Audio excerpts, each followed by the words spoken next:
The Battle for Lot 668, a tale of land, power, and redemption. The day I inherited the land, I didn't expect much.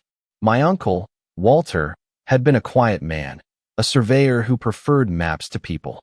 When he passed, I figured I'd get his old drafting tools or maybe his beat-up truck. Instead, I got a deed to a half-acre strip of dirt in a sleepy coastal town in California, a place called Bayside. It was a narrow, shoelace-shaped lot, squeezed between two residential streets, barely noticeable on a county map. On paper, it was nothing special. But when I pulled up in my rented sedan to see it for the first time, I knew I'd stepped into a war zone. The lot wasn't empty. It was a parking lot, a makeshift, unauthorized one. 8 cars were crammed onto the dirt, parked with the precision of a used car dealership. Some were abandoned, faded paint, trash-strewn interiors, one with a cracked windshield held together by duct tape. In the center, like a king on a throne, sat a white pickup truck with a magnetic sign that read Bayside HOA Patrol. A metal post was driven into the ground, bearing a sign, Service Parking Only Community Access Zone. A municipal-style trash bin sat at the edge, as if the town had sanctioned this chaos. Faint white lines, poorly painted, marked parking spaces. This wasn't just trespassing. It was a land grab, organized and brazen. I stood there, jaw tight, trying to make sense of it. Across the street, a woman in a teal tracksuit, sunglasses perched on her head, strode toward me with the confidence of someone who thought she ran the world. Her name, I'd later learn, was Linda Hayes, the queen of the Bayside Homeowners Association. She didn't introduce herself. Instead, she pointed at the lot and said, "Are you the new guy?" "I guess so," I said, eyes still on the cars. "This is my land." She laughed, a sharp, dismissive sound. "That lot's always been like this.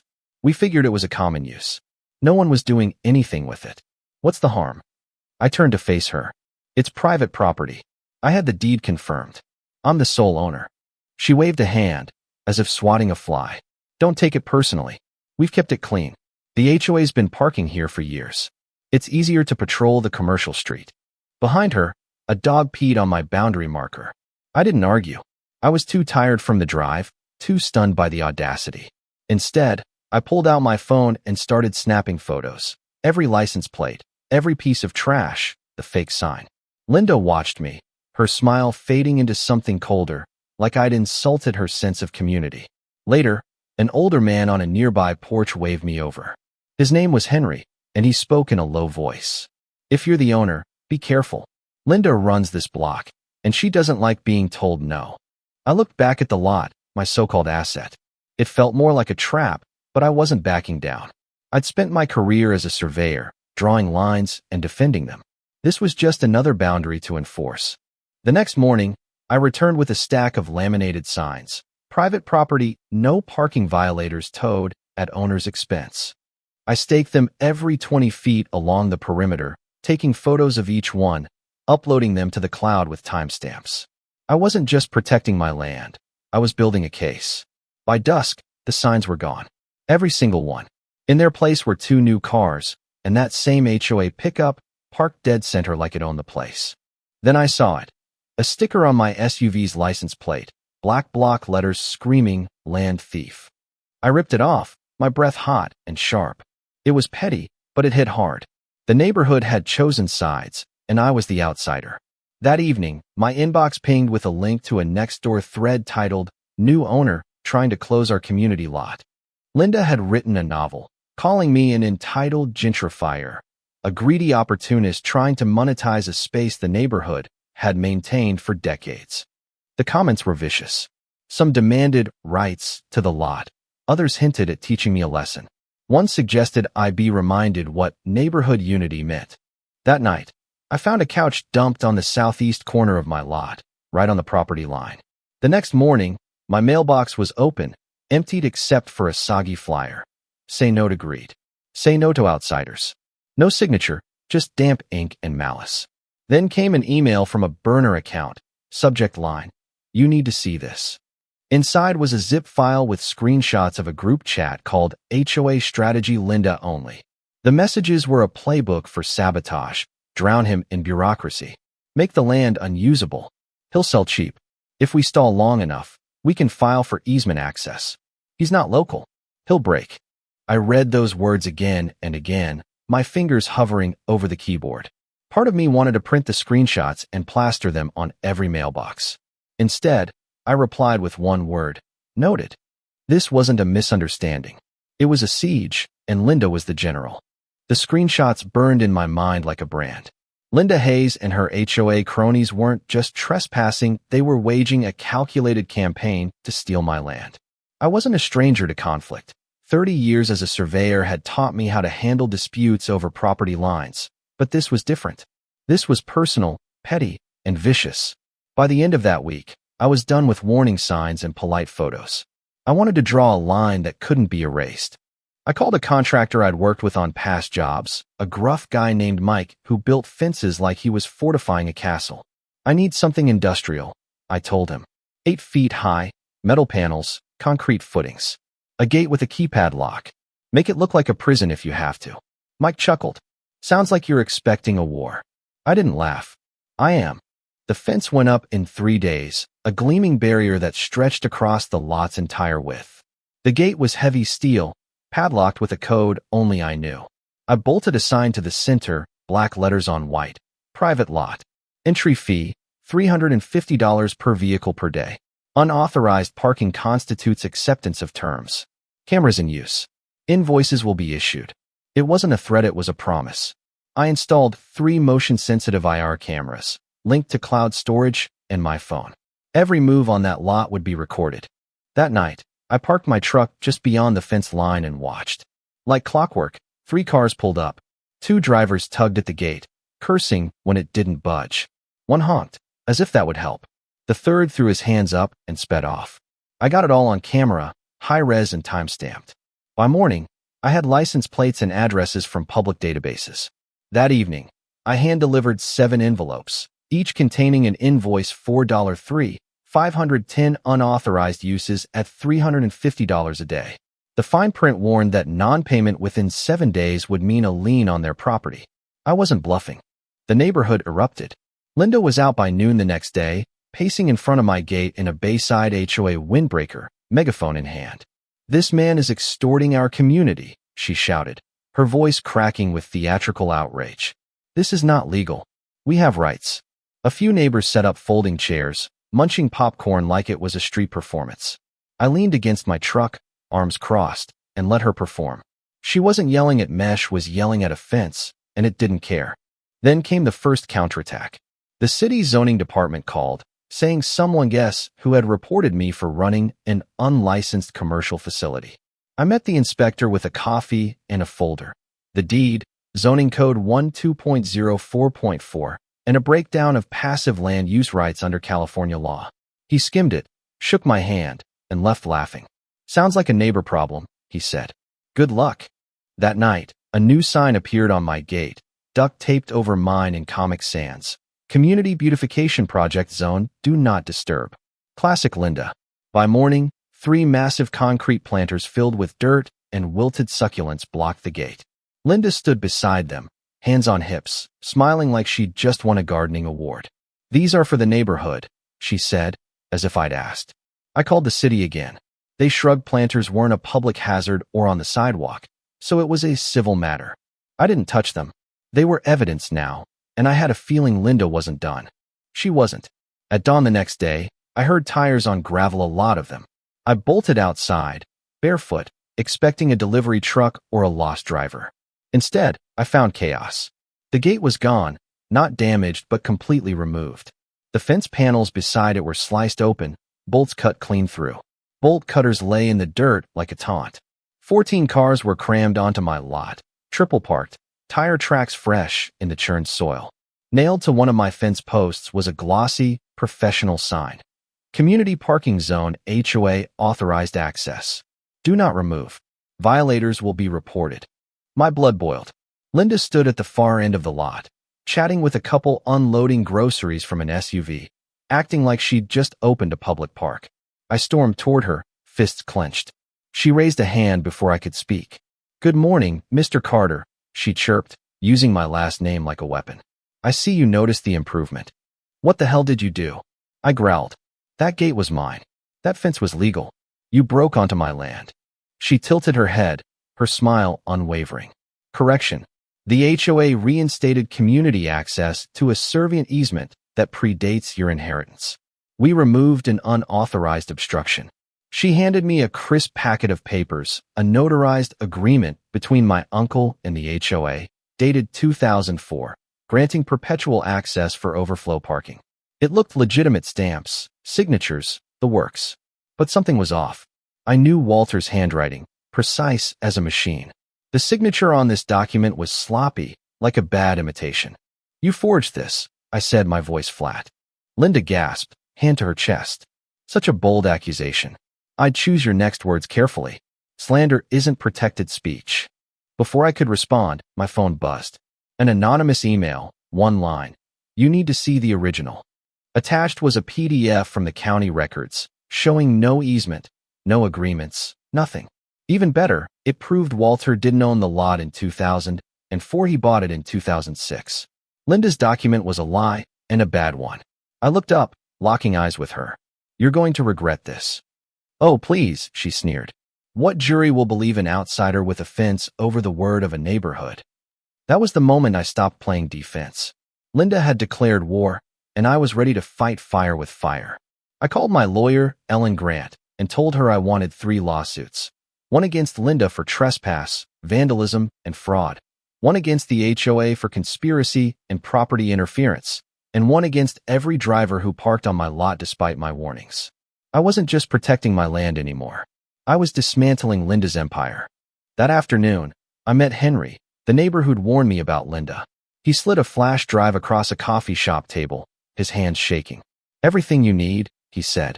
Memos, chat logs, even the Photoshop file for that fake easement. I asked why he was helping. He shrugged. Linda's run this HOA like a dictator for years. Breaking into your land, forging documents that's too far, even for her. I gripped the flash drive, its weight heavier than its size. The fight would be long and ugly, but I was ready. Linda thought she could bully me into submission. She was about to learn what happens when you underestimate a surveyor.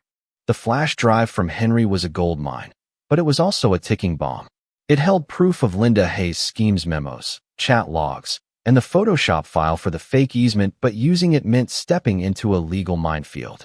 I wasn't just fighting for my land anymore. I was challenging the unspoken rules of Bayside, where Linda's word had been law for years. The thought of backing down crossed my mind, but every time I pictured her smug smile, or that glossy community parking zone sign nailed to my fence post, my resolve hardened. This wasn't just about Lot 668. It was about justice. I met Ellen Grant, my lawyer, at her office downtown. Ellen was a force of nature, short, sharp-eyed, with a voice that could cut through steel. She didn't waste time on pleasantries. This is a slam dunk if we play it right, she said, flipping through the flash drive's contents. Fraud, trespass, vandalism, conspiracy. The HOA's neck deep in this. But Linda's the key. She's built her kingdom on fear and favors. We take her down, the rest crumble. I nodded, handing her the county records and my stack of evidence. Photos, invoices, camera footage. I want them to feel this, I said. No more warnings. Ellen filed 3 lawsuits that week. The first targeted Linda personally for trespass, vandalism, and document fraud. The second went after the Bayside HOA for enabling her and interfering with my property rights. The third was a civil claim against every driver who'd parked on my lot after my signs went up. 7 residents in total. I wasn't looking for pocket change. I wanted accountability. Ellen estimated damages could hit 6 figures, but for me, it wasn't about the money. It was about sending a message: my land, my rules. The neighborhood's reaction was predictably unhinged. Linda took to next door again, painting me as a vengeful outsider trying to bankrupt honest families. This man wants to destroy our community, she wrote, followed by a 500-word rant about shared spaces and neighborly trust. The comments were a circus. Some called for a boycott of my lot. Others suggested peaceful protests at my fence. One genius proposed a petition to rezone Lot 668 as public property. I printed that one out and taped it to my fridge for laughs. But not everyone was on Linda's side. Henry, my informant, wasn't alone. A few neighbors started whispering support, quietly slipping me notes or stopping me on the street. She's gone too far, one woman said, glancing over her shoulder. Linda's been bullying people for years, fines for unmowed lawns, fees for unapproved mailboxes. You're just the first to fight back. Their words fueled me, but they also made me cautious. Linda wasn't just a loudmouth with a megaphone. She had loyalists, and they were watching. The court date loomed like a storm cloud. I spent weeks preparing with Ellen, organizing evidence into binders thick enough to stop a bullet. We had the deed, time-stamped photos of my signs, camera footage of cars entering the lot, and delivery logs for the invoices. The crown jewel was the flash drive, with its damning chat logs and the Photoshop file, metadata intact, showing Linda's initials in the file name. But the real game-changer was the county's easement recorder, lack thereof. Linda's forged document claimed a 2004 agreement, but Walter didn't own the lot until 2006. It was a lie so blatant it bordered on amateur. The morning of the hearing, I walked into the courthouse feeling like a gladiator entering the Coliseum. The room was beige and sterile, smelling of polished wood and bureaucracy. Linda sat at the defendant's table, flanked by two lawyers who looked like they charged by the syllable. She wore a navy blazer and a string of pearls, as if this were a charity luncheon, not a trial for fraud and trespass. Her smile was tight, practiced, but her eyes betrayed her. She wasn't scared yet. Ellen stood first, her voice steady and lethal. Your Honor, this isn't a misunderstanding. It's a coordinated campaign of intimidation, fraud, and land seizure. My client, Mr. Carter, is the lawful owner of Lot 668. We submit the certified deed, photographic evidence of no parking signs, 7 recorded entries by unauthorized vehicles, and timestamped delivery logs for civil lien notices. She paused, holding up the forged easement. Most importantly, we submit this fraudulent document, used to justify trespass, alongside county records proving no such agreement ever existed. The judge, a grizzled man named Hargrove with eyebrows like storm clouds, leaned forward. Serious accusations, Miss Grant. Let's see the evidence. The clerk took our binders, and I felt the room shift. Linda's lawyers stood, one adjusting his tie with a smirk. Your Honor, we dispute the claim of fraud. The easement was found in HOA records, a good faith effort to maintain community access. Ellen didn't miss a beat. Found, or fabricated.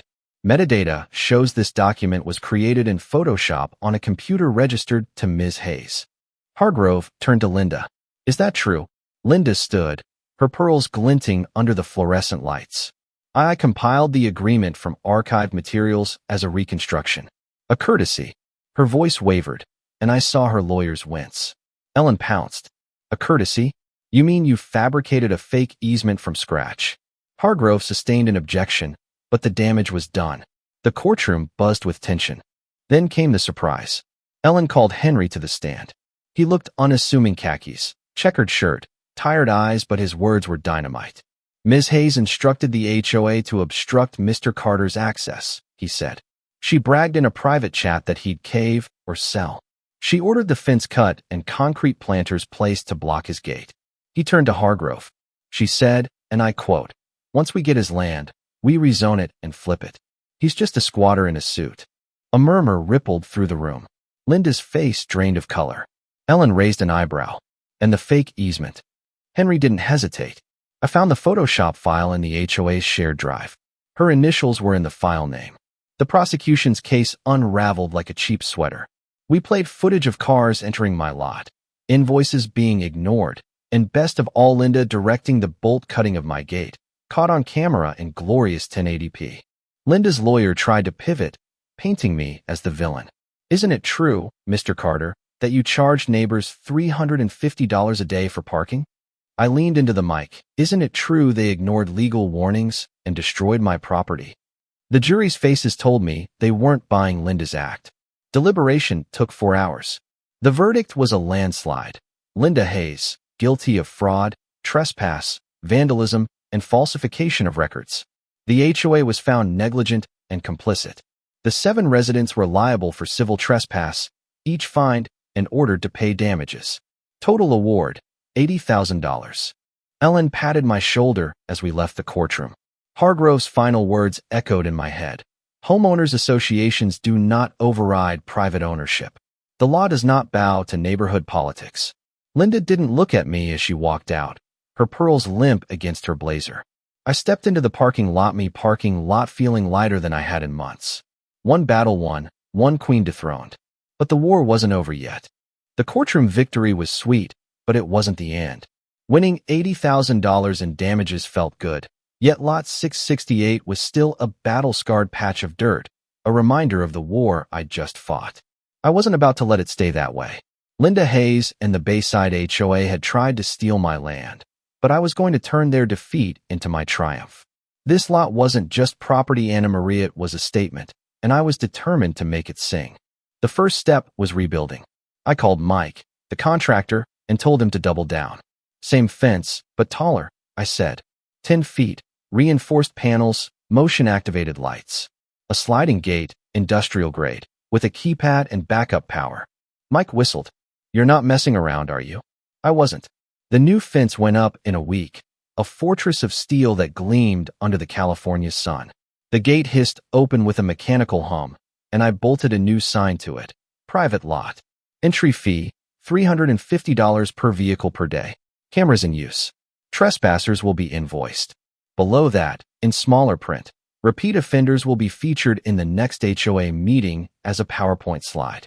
It was petty, sure, but after months of Linda's nonsense, I'd earned a little sass. I didn't stop at the fence. I hired a crew to clear the lot, leveling the churned dirt and laying down clean gravel. I painted numbered parking spaces, installed a sign-in kiosk at the entrance, and strung up solar-powered lights overhead. The lot looked like it belonged to a tech startup, not a surveyor with a grudge. But the real transformation was the business plan. I wasn't going to let Lot 668 sit idle. If the neighborhood wanted parking, they'd get it in my terms. I set a rate, $250 a month per assigned spot, contract required. No contract, no parking. Within days, 8 neighbors, some of whom had cursed me on Nextdoor, showed up, heads down, asking for spots. A few mumbled apologies, which I accepted with a nod. I wasn't here to gloat. I was here to make money. The local cafe around the corner leased 3 spots for their employees, and a nearby gym took 2. By the end of the month, I was pulling in $3,500 in steady revenue, and the lot was full every day. What had been a war zone was now a well-oiled machine. Linda, meanwhile, vanished. After the trial, she skipped the HOA's special election, where a retired librarian named Margaret took over as president. Word around Bayside was that Linda was taking time for reflection, which meant deleting her social media and avoiding the grocery store. Her absence was like a fog lifting. Neighbors who'd once feared her wrath started speaking freely, sharing stories of her petty fines and power trips. Margaret stopped by one afternoon with a loaf of zucchini bread and a simple request. We're trying to start fresh. Can we work together?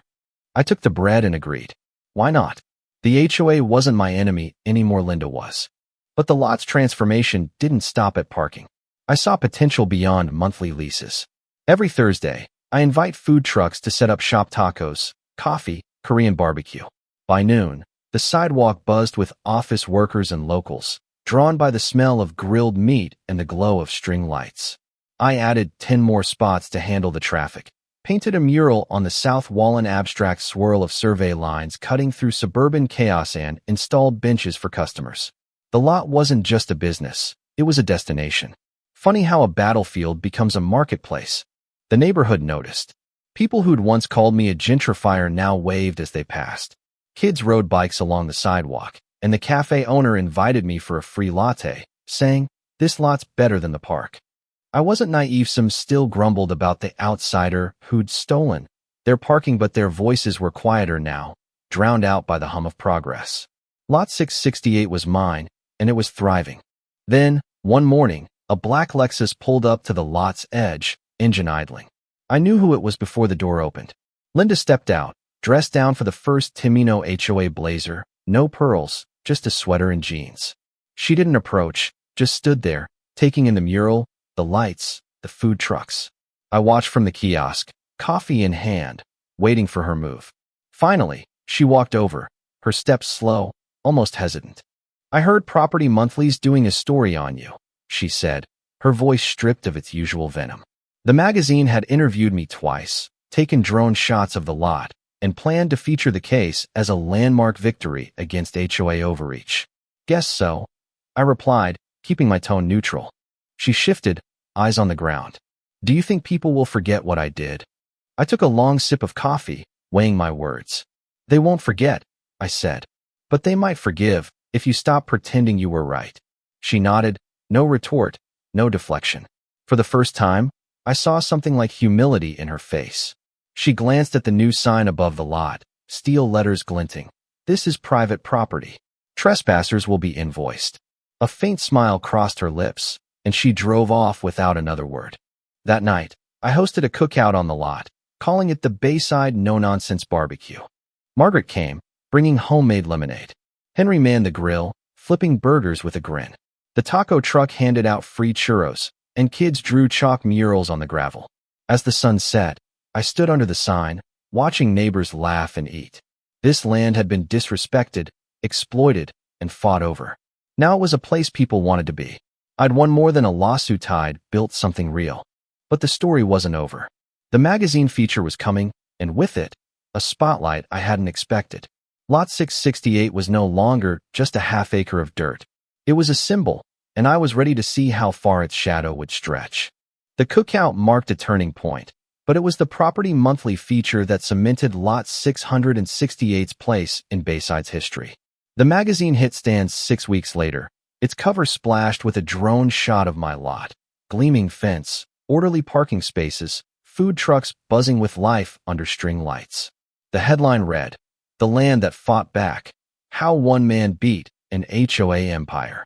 Inside was a 10-page spread detailing the lawsuit, complete with photos of the forged easement, my security footage, and quotes from Ellen Grant and Judge Hargrove. They called it a landmark case, a warning to overzealous HOAs everywhere.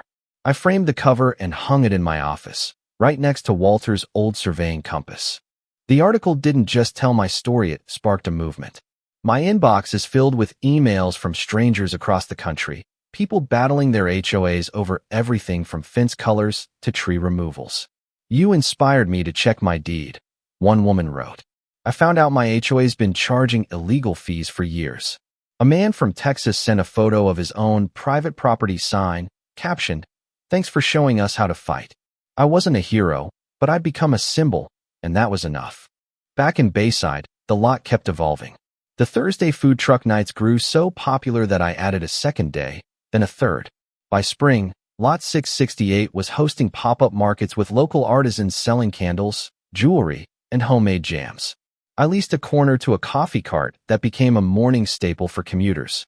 The revenue climbed to $6,000 a month, and I reinvested every dime. New benches, a shaded canopy, even a small stage for acoustic bands.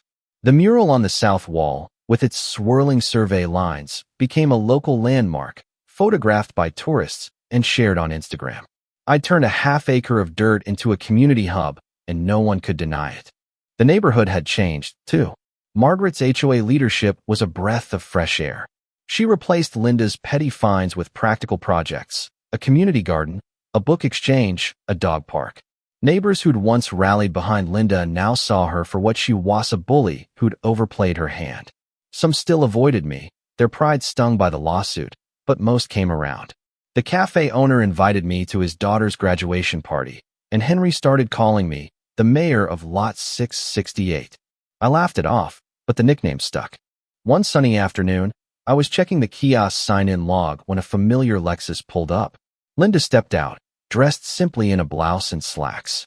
She carried a small envelope, her hands steady but her eyes cautious. I braced myself, expecting another stunt, but she just handed me the envelope and said, "I owe you this." Inside was a handwritten letter. "Dear Mr. Carter," it began, "I was wrong. I let power go to my head and hurt people, including you. I'm sorry for the trespass, the lies, and the trouble I caused. I'm working to make amends, starting here." Tucked inside was a check for $5,000, marked restitution. I looked up, surprised. "You didn't have to do this," I said. "I did," she replied, her voice soft but firm. "I'm moving next month. Starting over somewhere new. I want to leave Bayside with a clean slate." She paused, glancing at the lot. "You made something incredible here." I didn't see it then, but I do now. I nodded, unsure what to say. Forgiveness didn't come easy, but her sincerity chipped away at the anger I'd carried. "Good luck," I said finally. She smiled a real smile, not the smug grin of old Dan drove away. That evening, I sat on a bench by the lot, watching a guitarist play for a small crowd. Henry joined me, thermos in hand. "Never thought I'd see Linda apologize," he said, shaking his head. "You changed this place, you know that." I shrugged. "I just wanted my land back." He chuckled. "You got more than that. You got respect." He was right. Lot 668 wasn't just a business or a victory, it was a legacy. I'd taken a forgotten strip of dirt and made it a place of connection, creativity, and fairness. The sign above the gate still stood, its steel letters unwavering. "This is private property. Trespassers will be invoiced." But below it, I'd added a smaller wooden plaque, carved with words that meant more. "This land works for everyone now." Months later, I stood under the morning sun, clipboard in hand, as a new food truck, a vegan burger joint, backed into its spot. The lot was alive with chatter, the air thick with the scent of coffee and grilled onions. A kid rode by on a skateboard, waving as he passed. I waved back, feeling a quiet pride. This was my empire, built not on greed or power, but on a simple truth. Boundaries matter, and so does justice. The Property Monthly feature had called Lot 668 a battleground turned beacon. They weren't wrong. What started as a fight against Linda's tyranny had become a testament to persistence, proof that one person can stand up to a system and win. I didn't need applause or headlines to know that. I saw it every day in the faces of the people who parked, ate, and laughed on my land that was mine, undeniably, but shared on my terms. As I locked the kiosk that night, I took one last look at the lot, its lights glowing against the dusk. Linda was gone, the HOA was tamed, and Bayside was better for it. I'd fought for my rights and built something lasting. That was enough. Lot 668 wasn't just a piece of dirt anymore. It was a story, and I was damn proud to tell it. Thank you for following the saga of Lot 668, a tale of land, power, and redemption that proves justice can prevail, even in the face of suburban tyranny. I'd love to hear your thoughts in the comments below. Have you ever faced a situation where someone tried to take what was rightfully yours? How did you handle it? What do you think about the role of HOAs in communities? Are they protectors or power-hungry bullies? And let's talk about the bigger picture. How do we balance personal rights with community needs in a world where power and injustice often go hand in hand? Share your stories, take a stand, and let's keep this conversation going. Your voice matters.